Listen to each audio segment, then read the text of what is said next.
Bonjour, ici Justin pour actualité-dvd.com et aujourd'hui je vais vous parler du film L'amour au détour, version française de The Rebound en format DVD. Réalisé par Bart Frundlich, le film met en vedette Catherine Zeta-Jones, Justin Bartha et Art Garfunkel. Distribué par Alliance Viva Film, le DVD est disponible en magasin depuis le 7 février 2012. Sandy, une femme dans la quarantaine, décide de déménager à New York avec ses enfants lorsqu'elle découvre que son mari l'a trompée. Lorsqu'elle décroche un nouveau travail, elle demande à Aram, le jeune employé dans la vingtaine du Café du Dessous, de venir garder ses enfants pendant son absence. Malgré leur différence d'âge, Sandy et Aram tomberont rapidement amoureux. Ces temps-ci, les bonnes comédies romantiques se font plutôt rares et quand il s'agit d'une sortie directement en vidéo, il faut se méfier. Lorsqu'un film comme The Rebound débarque sur les tablettes avec Catherine Zeta-Jones en tête d'affiche, même si sa carrière est malheureusement à la dérive depuis plusieurs années, on est tenté d'y jeter un coup d'œil. Vous faites confiance aux critiques inscrites sur la pochette qui indiquent qu'il s'agit de la meilleure comédie romantique de l'année et que Catherine Zeta-Jones est formidable? Détrompez-vous. Pour la toute première fois, j'ai été tenté de jeter un coup d'œil sur la critique complète du Daily Star Sunday qui mentionne supposément que ce film est la meilleure comédie romantique de l'année. Il semble que le film The Rebound a eu recours à de la fausse publicité pour mousser sa sortie, étant donné qu'il n'est mentionné nulle part dans la critique en ligne qu'il s'agit d'un bon film. Tout compte fait, The Rebound est plutôt un film à éviter qui vous donnera le sentiment qu'il s'agit d'une insulte à votre intelligence.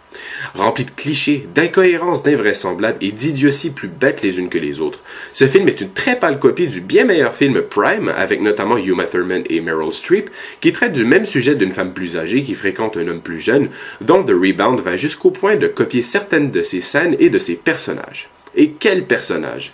Vide, sans la moindre trace de personnalité, avec en plus des dialogues qui rendent parfois même inconfortables, et d'une pauvreté encore plus grande que la performance des acteurs et actrices, dont Zeta-Jones qui a pourtant brillé dans des films comme Le Masque de Zorro, Entrapment et Traffic, qui tentent en vain de donner tout ce qu'elle a pour sauver le film.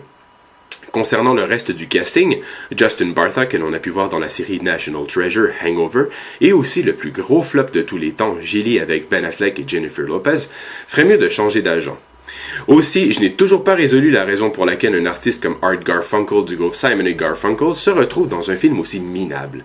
Écrit et mis en scène par Bart Frundlich, qui a réalisé le film pour enfants Catch That Kid et plus récemment quelques épisodes de la série télé Californication, le scénario ne réussit qu'à faire sortir quelques rires nerveux qui surgissent face à l'inconfort ressenti lors des nombreuses mauvaises blagues, tellement mauvaises qu'elles font rire, en particulier lors des remarques extrêmement douteuses faites par les deux enfants du personnage de Zeta-Jones qui sont à faire dresser les cheveux sur la tête.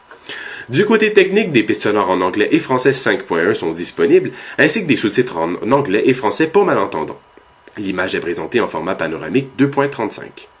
Pour les suppléments, afin de sauver le peu de crédibilité qu'a ce film, les membres de la distribution se sont donné corps et âme pour donner un total de plus de 25 minutes d'entrevue qui louangent les mérites imaginaires du film. Catherine Zeta-Jones nous offre une analyse ultra détaillée du film à faire frémir les plus ardus théoriciens du cinéma. Bref, si vous êtes un fan de Catherine Zeta-Jones ou de comédie romantique, vous serez peut-être tenté de mettre la main sur ce film qui, selon moi, ne met pas du tout en valeur le grand talent de la jolie actrice d'origine galloise, qui, je l'espère, rebondira à nouveau, comme le suggère son titre. C'était Justin, je vous remercie et bon visionnement!